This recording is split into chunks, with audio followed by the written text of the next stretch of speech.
History of throwing stuff. Alright, so first, millions of years ago, people have learned how to throw rocks, dirt, sand, and a lot of other stuff. And you could try and throw it at a predator to protect yourself, or to try and get food for your tribe, and wherever and whenever.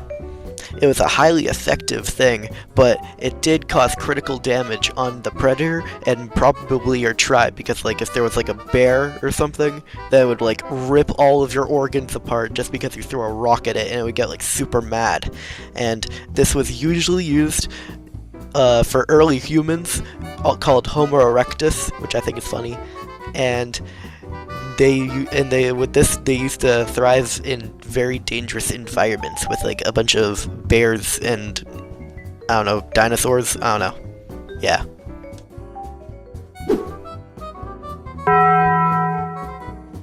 Alright, now after the rocks came the spear, which was made from basic wood and some string, and also made with plants like dogwood, and it was also made with a sharpened rock, so then when you threw it, it could hit something, and it could slice right through it, or it could just stay in there. And this weapon was made to either stab your enemy or to throw from long distances. And this would usually be super effective with minor casualties, and that's why the spear was a really good thing in early times of humans, because that mechanism was just super good, and if you had a good arm, then yeah, you'd be pretty good.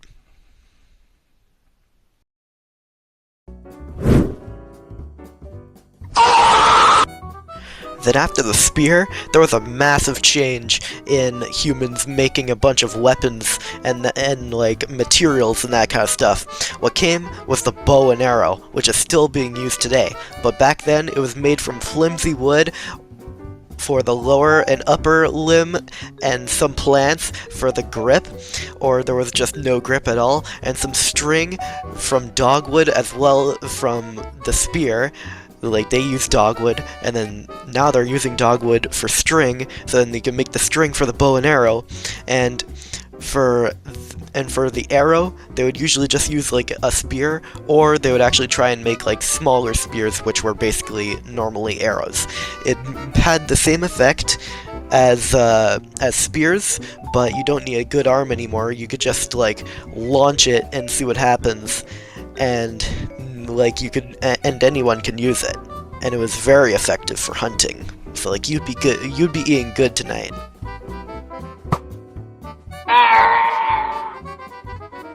And then, after the bow and arrow, humans decided to lock in, and they made probably a really, really good thing. It was called the catapult. The catapult was something to defend their cities from war and from large amounts of people from far away. They usually put boulders and pots filled with highly flammable, sticky, and often toxic materials, and they would mix it up in those pots, so then when it would shatter, it would either go on fire, or it would be all toxic gas and whatever, and it was basically the first version of the napalm bomb. So yeah, that's pretty cool.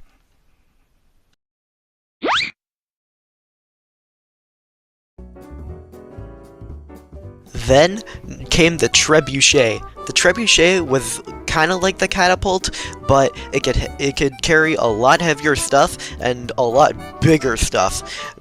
Usually, the trebuchet would have boulders that were 2,000 pounds, and there were either also pots that were filled with debris and flammable stuff and toxic stuff, and basically when it would hit the ground, it would explode on impact, just like the catapult. But also, the trebuchet, it uses some kind of momentum, whereas a catapult, it uses stretchiness, so then it could fire. And after the catapult and the trebuchet came the cannon. The cannons were a lot more different than the catapults and the trebuchets because the cannons used a fuse. This fuse, when it gets into the cannon, would reach a pack of gunpowder, and then that gunpowder would explode, causing a cannonball, basically just a massive metal ball, to go flying at enemy ships, because these were usually used on ships. They were always also usually used on castles to protect the castle and the king from enemies, and also used to defend like villages, but that was also usually trebuchets and catapults. But they were usually used for defense to take down ships, because ships were made out of wood, and wood is not that defensive.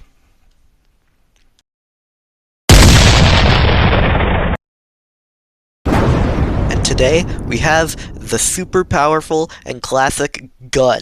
The gun was super powerful when it was first made, and the first one that was made was called the Chinese Fire Lance. And I'm pretty sure it was made in China, and it used some sort of fire, and it was a lance. Alright, so basically, the Fire Lance was a bamboo or paper tube filled with gunpowder and shrapnel attached to the end of a spear. When ignited, it acted like a directional flamethrower or a primitive shotgun blast before the spear was thrust.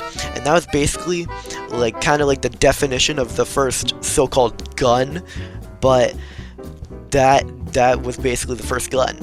And now the newest gun and the most powerful gun is the .950 JDG or Fat Mac. The Fat Mac is 60 pounds and shoots up to 15 to 20 shots per minute because it is a single bolt action rifle. And guns are usually used in the police or in the army, but the army usually does more heavy tactical guns, and the police does like tiny little flimsy bullet and pistol. And yeah, gun cool. And now, when I'm done this, you're gonna be seeing my super cool edit skills, and it's gonna be like super cool. You're gonna love it. So yeah, better get to that.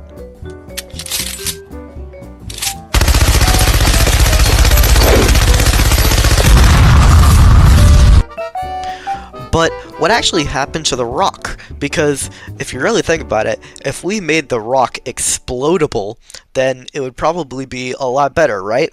Yes, actually it will be.